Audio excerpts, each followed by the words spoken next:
le déficit public a complètement dérapé. Oubliez les 4,9% du PIB, la limite que s'était fixée le gouvernement. La réalité des chiffres, c'est plutôt autour de 5,5% du PIB, ce qu'a pu confirmer hier le rapporteur de la commission des finances du Sénat qui s'est plongé dans les comptes lors d'une visite surprise à Bercy. Baptiste Morin, vous êtes le chef du service économie d'Europe 1. On a désormais une idée de l'ampleur du désastre. Quelques 20 milliards d'euros de déficit. En plus, la somme exacte sera précisée par l'INSEE mardi prochain. Mais le fond du problème, selon le sénateur LR Jean-François Husson, c'est que Bercy n'a pas anticipé.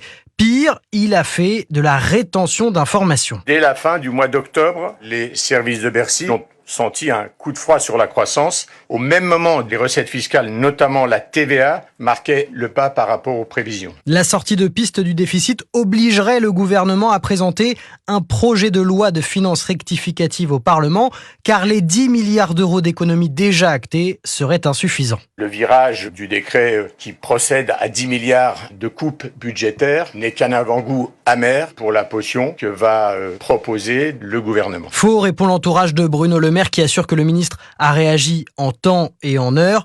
Une réunion entre le gouvernement et les groupes d'opposition est déjà prévue pour la semaine prochaine. Baptiste Morin, l'actualité internationale et le secrétaire d'État américain Anthony Blinken à Tel Aviv aujourd'hui.